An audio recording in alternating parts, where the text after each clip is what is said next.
مبشر Islamic channel کے تمام دوستوں کو السلام علیکم۔ حضرت نوح علیہ السلام کی قوم پر اللہ کا عذاب۔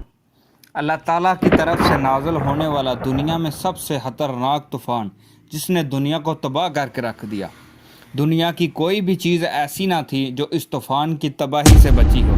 اللہ تعالیٰ کے اس عذاب کے بعد کوئی انسان، کوئی جانور، کوئی پودا، کوئی درخت اس دنیا میں حتیٰ کہ کوئی بھی چیز باقی نہ رہی۔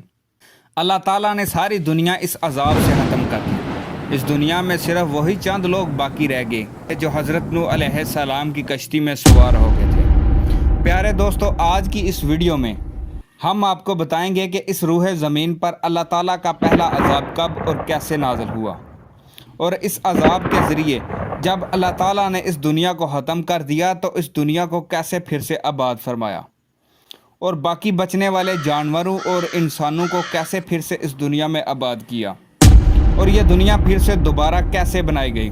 پیارے دوستو، ان تمام تر سوالات کے جوابات آج کی اس ویڈیو میں ہم آپ کو بتائیں گے۔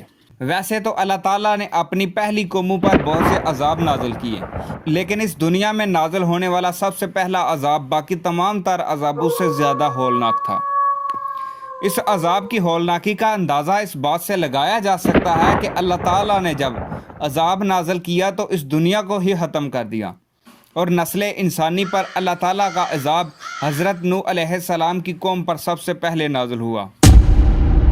حضرت نوح علیہ السلام حضرت ادریس علیہ السلام کے پڑپوتے ہیں، اور حضرت نوح علیہ السلام کی قوم شیطان کی پیروی کرتی اور کفر اور شرک کے اندر مبتلا ہو چکی تھی، اور اس قوم کے لوگوں نے 5 بڑے بت بنا رکھے تھے اور ان کی وہ لوگ پوجا کیا کرتے تھے۔ ان 5 بڑے بتوں کا نام ود، سوا، یغوث، یعوق اور نصر تھا۔ اس بت پرستی کے علاوہ یہ قوم طرح طرح کے گناہوں کے اندر مبتلا تھی اور ہر لحاظ سے اللہ تعالیٰ کی نافرمانی کیا کرتی تھی۔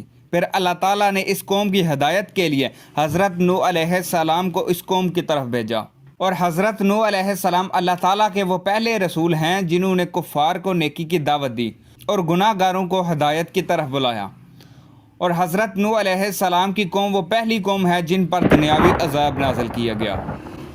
حضرت نوح علیہ السلام اپنی قوم کو جو شرک اور کفر میں مبتلا تھی ان کو 950 سال تک اللہ تعالیٰ کی طرف بلاتے رہے، مگر 950 سال تک کے عرصے میں صرف 80 افراد ایسے تھے جو حضرت نوح علیہ السلام پر ایمان لائے اور اللہ تعالیٰ پر ایمان لائے اور اللہ تعالیٰ کی وحدانیت کو ماننے لگے۔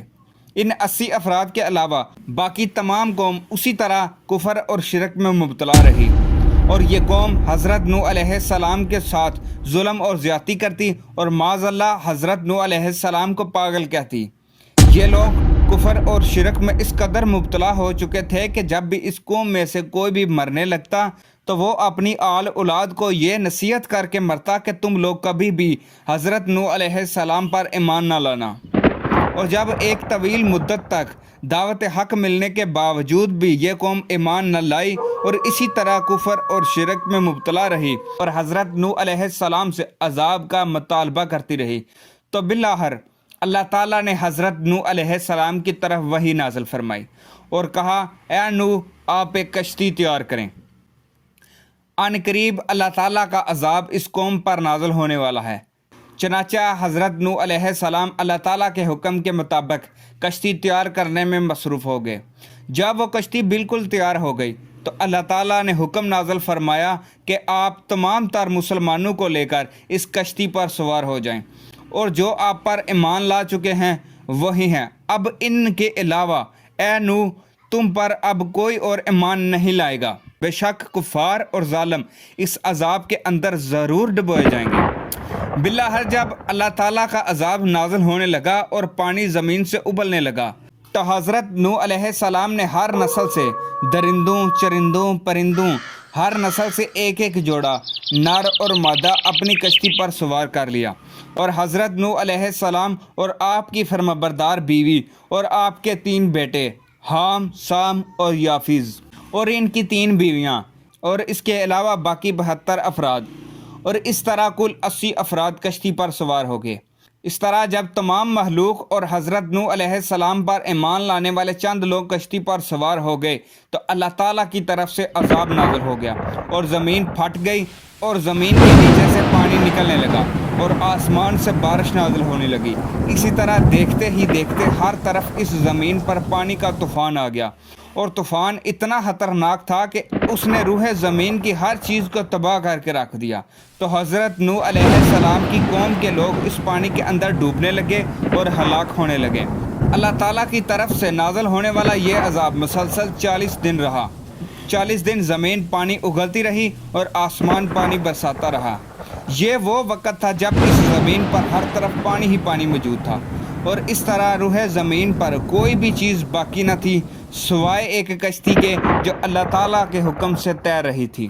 یہ کشتی کئی دن تک اس طوفان میں ہچکولے کھاتی رہی اور جب حضرت نوح علیہ السلام کی قوم کے تمام نافرمان لوگ مر گئے تو یہ طوفان تھم گیا اور 10 محرم کے دن یہ کشتی ایک جودی پہاڑ پر ٹھہر گئی۔ تو اس کشتی سے 80 افراد جن میں سے 40 مرد اور 40 عورتیں تھیں اور ان 80 افراد سے پھر سے اللہ تعالیٰ نے نسل انسانی کو آباد فرمایا اور ان 80 افراد میں سے 3 انسانوں کی نسل آگے بڑھی اور کسی انسان کی نسل آگے نہ بڑھی۔ وہ 3 افراد جن کی نسل آگے بڑھی وہ حضرت نوح علیہ السلام کے بیٹے تھے۔ حضرت نوح علیہ السلام کا ایک چوتھا بھی بیٹا تھا جس کا نام کنعان تھا۔ وہ بیٹا طوفان نوح کے اندر ہلاک ہو گیا تھا کیونکہ وہ اللہ تعالیٰ کی نافرمان قوم میں سے تھا۔ اور بالآخر یہ لوگ کشتی سے اترنے کے بعد شہر بابل کے ارد گرد آباد ہو گئے اور وہاں پر ان لوگوں نے دنیا کا سب سے پہلا بازار قائم کیا جس کو سوق سمانین کہا جاتا ہے، یعنی 80 افراد کا بازار۔ پہلے یہ 80 لوگ مختلف قسم کی زبانیں بولتے تھے، پھر اللہ تعالیٰ نے ان کو ایک نئی زبان سے متعارف کروایا جس کو عربی زبان کہا جاتا ہے اور یہ تمام لوگ عربی زبان میں گفتگو کرنے لگے۔ پیارے دوستو، ان 80 افراد میں سے حضرت نوح علیہ السلام کے 3 بیٹوں کے ذریعے اللہ تعالیٰ نے اس دنیا کے اندر ایک نئے سرے سے ایک نئی نسل انسانی کو آگے بڑھایا اور اب قیامت تک آنے والے تمام انسان حضرت نوح علیہ السلام کی اولاد میں سے ہوں گے۔ اس لیے حضرت نوح علیہ السلام کو آدم ثانی کہا جاتا ہے، جیسا کہ اللہ تعالیٰ قرآن مجید میں ارشاد فرماتا ہے کہ اور ہم نے نوح کی اولاد کو باقی رکھا۔ اور حضرت ابن عباس رضی اللہ تعالیٰ عنہ سے روایت ہے کہ آپ فرماتے ہیں کہ حضرت سام کی اولاد سفید اور گندمی رنگ کی پیدا ہوئی اور حضرت حام کی اولاد کالے رنگ کی پیدا ہوئی اور حضرت یافیز کی اولاد سرمئی مال پیدا ہوئی۔ اور اس طرح اس 80 افراد کے گروہ سے ان کی تعداد 1 لاکھ تک پہنچ گئی اور ان لوگوں نے اپنا مسکن بابل کو بنا لیا۔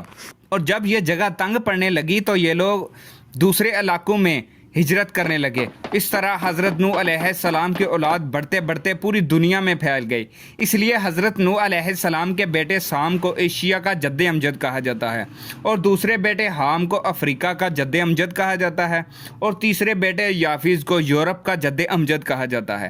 اور اللہ تعالیٰ نے حضرت نوح علیہ السلام کے بیٹے سام کو یہ شرف بخشا ہے کہ حضرت نوح علیہ السلام کے بعد جتنے بھی انبیاء کرام آئے حضرت سام کی نسل میں سے آئے۔ پیارے دوستو، اس طرح اللہ تعالیٰ نے قوم نوح کو تباہ و برباد کر کے پھر سے نئے سرے سے نئی نسل انسانی اس دنیا میں آباد کی۔ جی تو دوستو، اگر آپ کو میری یہ ویڈیو پسند آئی ہو تو میرے اس چینل کو سبسکرائب کر دیں اور ویڈیو کو لائک کر دیں اور بیل آئیکن کو دبا دیں تاکہ ہر نئی آنے والی ویڈیو کا نوٹیفیکیشن آپ کو بآسانی مل سکے۔